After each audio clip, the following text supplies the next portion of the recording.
Hello, അസ്സലാമു അലൈക്കും. ഇന്ന് നമുക്ക് നല്ല സൂപ്പർ ടേസ്റ്റി നെയ്യപ്പം തയ്യാറാക്കാം. അപ്പോൾ സാധാരണ ഉണ്ടാക്കുന്ന നെയ്യപ്പമല്ല, ഇതൊരു ഇൻസ്റ്റൻറ്റ് നെയ്യപ്പമാണ് കേട്ടോ. സാധാരണ നമ്മൾ നെയ്യപ്പമൊക്കെ ഉണ്ടാക്കുന്ന സമയത്ത് അരിയൊക്കെ അരച്ച് വെച്ചിട്ട് മണിക്കൂറുകളോളം വെക്കേണ്ട ആവശ്യമുണ്ട്. അങ്ങനെയാണെങ്കിലേ നെയ്യപ്പം നല്ല സോഫ്റ്റ് ആയിട്ട് കിട്ടത്തുള്ളൂ. ഇത് അങ്ങനെയൊന്നല്ല, അരി അരച്ചിട്ട് നമുക്ക് പെട്ടെന്ന് തന്നെ ചുട്ടെടുക്കാൻ വേണ്ടി പറ്റുന്ന ഒരു റെസിപ്പിയാണ്. അതുപോലെ തന്നെ ഈ ഒരു നെയ്യപ്പം സോഫ്റ്റ് ആവാൻ ഞാൻ ഇതിൽ പഴമോ പപ്പടോ അങ്ങനെയൊന്നും ചേർത്ത് കൊടുക്കുന്നൊന്നുമില്ല കേട്ടോ. ഈ ഒരു നെയ്യപ്പം നമുക്ക് ഒരു 2-3 ദിവസത്തേക്കൊന്നും ചീത്തയായി പോകുന്നില്ല. ഫ്രിഡ്ജിലൊന്നും വെക്കേണ്ട ആവശ്യമില്ല. പുറത്ത് വെച്ചാൽ പോലും ചീത്തയായി പോകില്ല. ഫ്രിഡ്ജിൽ വെക്കുകയാണെങ്കിൽ കുറച്ചും കൂടി ദിവസം നിൽക്കും. അപ്പോൾ നമുക്ക് ഈ സിമ്പിൾ ആയിട്ടുള്ള നെയ്യപ്പം എങ്ങനെയാണ് തയ്യാറാക്കുന്നതെന്ന് നോക്കിയാലോ. ഞാനിപ്പോൾ ഇവിടെ 1 കപ്പ് പച്ചരി നന്നായിട്ട് കഴുകി ഒരു 5 മണിക്കൂർ സോക്ക് ചെയ്ത് വെച്ചിട്ടുണ്ട്. അരി നന്നായിട്ട് സോക്ക് ചെയ്താൽ മാത്രമേ നെയ്യപ്പം നന്നായി കിട്ടത്തുള്ളൂ.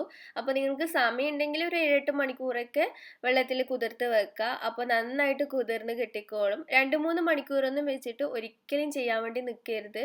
അപ്പോൾ നെയ്യപ്പം അത്രക്ക് നന്നായി കിട്ടത്തില്ല കേട്ടോ. ഞാനിപ്പോൾ ഇവിടെ 5 മണിക്കൂറാണ് അരി സോക്ക് ചെയ്ത് വെച്ചിട്ടുണ്ടായിരുന്നത്. നമുക്കിതൊരു മിക്സിയുടെ ജാറിലേക്ക് ഇട്ട് കൊടുക്കാം. ഇതിലേക്ക് ഇനി 1/4 കപ്പ് ചോറാണ് ചേർത്ത് കൊടുക്കുന്നത്. 1 കപ്പ് അരി വെച്ച് ചെയ്യുമ്പോൾ 1/4 കപ്പ് ചോറ് മതിയാവും. നമ്മളിത് ഇൻസ്റ്റൻ്റ് ആയിട്ട് ചെയ്യുന്നതല്ലേ, അപ്പോൾ നന്നായിട്ട് സോഫ്റ്റ് ആയി കിട്ടണമെങ്കിൽ കുറച്ച് ചോറ് ചേർത്ത് കൊടുക്കണം. ഇനി ഇതിലേക്ക് ശർക്കര ഉരുക്കിയത് ചേർത്ത് കൊടുക്കുക. ഞാനിപ്പോൾ ഇവിടെ 1/2 കപ്പ് ശർക്കര ഉരുക്കിയതാണ് ചേർത്ത് കൊടുക്കുന്നത്. കുറച്ച് കട്ടിയിൽ തന്നെയാണ് എടുത്തിട്ടുള്ളത്, ലൂസായിട്ടല്ല കേട്ടോ. 1/2 കപ്പ് ശർക്കര ഉരുക്കിയതാണ് ചേർത്ത് കൊടുത്തിട്ടുള്ളത്. 2 കട്ടയാണ് ഞാനിപ്പോൾ എടുത്തിട്ടുള്ളത്.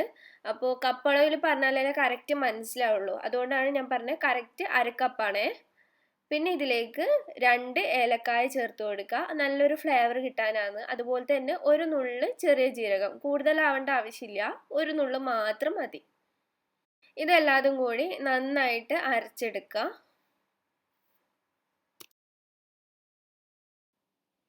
ഇപ്പം അതേ നന്നായിട്ട് അരച്ചെടുത്തിട്ടുണ്ട്. ഇതിപ്പം കുറച്ച് ലൂസായിട്ടാണ് ഉള്ളത്. അപ്പോൾ നമുക്കിത് കുറച്ചൊന്ന് ടൈറ്റ് ആക്കാനുണ്ട്. അപ്പോൾ അരച്ചെടുക്കുന്ന സമയത്ത് ഒരുപാട് അങ്ങ് ഫൈനായിട്ട് അരച്ചെടുക്കരുത് കേട്ടോ.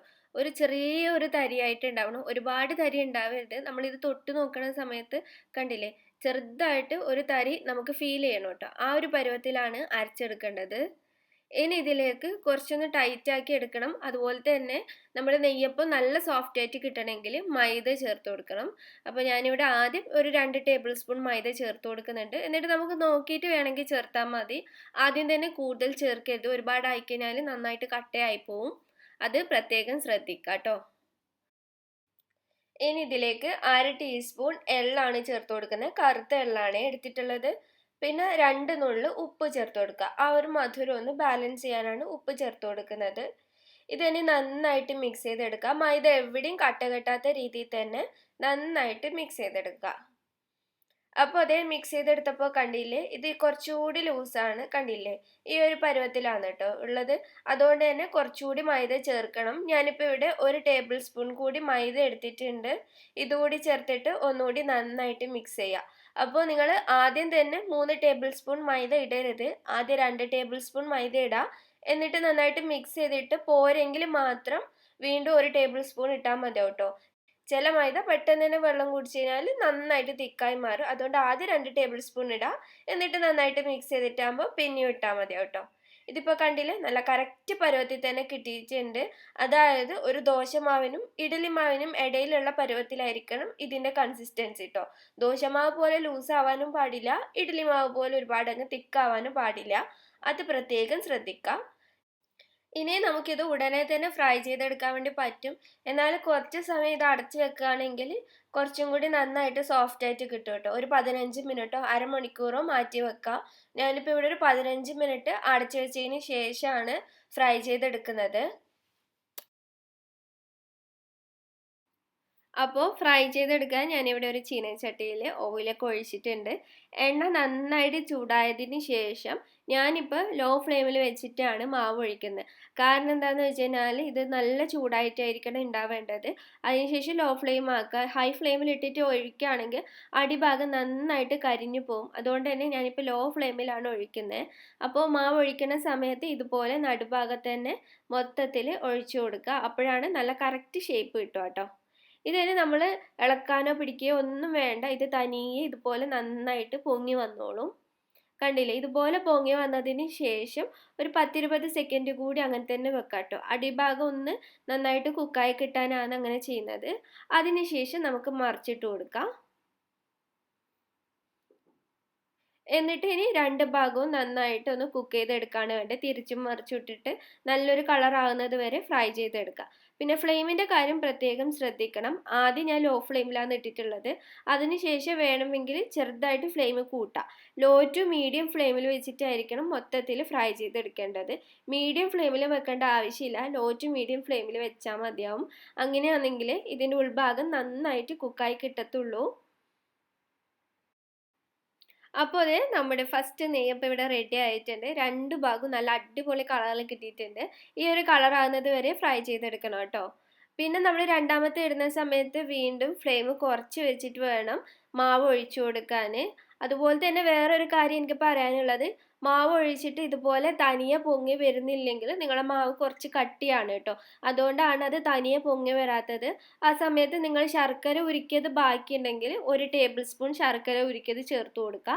അല്ലെങ്കിൽ 1 ടേബിൾ സ്പൂൺ വെള്ളം ഒഴിച്ചു കൊടുത്തിട്ട് നന്നായിട്ട് മിക്സ് ചെയ്തിട്ട് മാവ് കുറച്ചൊന്ന് ലൂസാക്കി എടുക്കണം കേട്ടോ.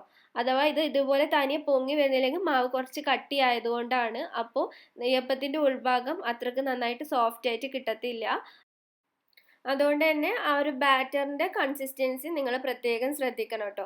ഒരുപാട് തിക്കായി കഴിഞ്ഞാൽ ഇത് നല്ല രീതിയിൽ പൊങ്ങി കിട്ടൂല, അതുപോലെ നല്ല സോഫ്റ്റ് ആവില്ല കേട്ടോ. ഒരുപാട് ലൂസായി കഴിഞ്ഞാലും നെയ്യപ്പം നല്ല കറക്റ്റ് ടെക്സ്ചറിൽ കിട്ടത്തില്ല, അതും പ്രത്യേകം ശ്രദ്ധിക്കണം. അപ്പോൾ ആദ്യത്തെ ഒരു നെയ്യപ്പം ഉണ്ടാക്കി കഴിഞ്ഞ് കഴിഞ്ഞാൽ നമുക്കത് പൊട്ടിച്ച് നോക്കിയാൽ മനസ്സിലാവും അതിൻ്റെ ഉൾഭാഗം എങ്ങനെയാണ് ഇരിക്കുന്നത്. ഒരുപാട് കട്ടയായിട്ടാണ് ഇരിക്കുന്നതെങ്കിൽ കുറച്ചുകൂടി വെള്ളം ചേർക്കേണ്ടി വരും. അതുകൊണ്ടാണ് ഞാൻ ഇത്ര ഡീറ്റെയിൽ ആയിട്ട് പറഞ്ഞു തരുന്നത്.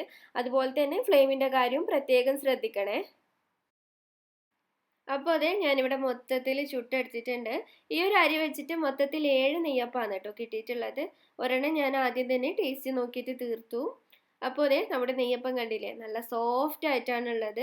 അപ്പോൾ പൊട്ടിച്ച് കഴിഞ്ഞാൽ കാണിച്ചു തരാം. ഉൾഭാഗമൊക്കെ നന്നായിട്ട് കുക്കായിട്ട് നന്നായിട്ട് പൊങ്ങി വന്നിട്ടുണ്ടായിരുന്നു. കണ്ടില്ലേ, ഇതിൻ്റെ ഉൾഭാഗം കാണുമ്പോൾ തന്നെ നിങ്ങൾക്ക് മനസ്സിലാവും കറക്റ്റ് ടെക്സ്ചറിൽ തന്നെ നമ്മുടെ നെയ്യപ്പം കിട്ടിയിട്ടുണ്ട്. നല്ല സോഫ്റ്റ് ആണ് കേട്ടോ.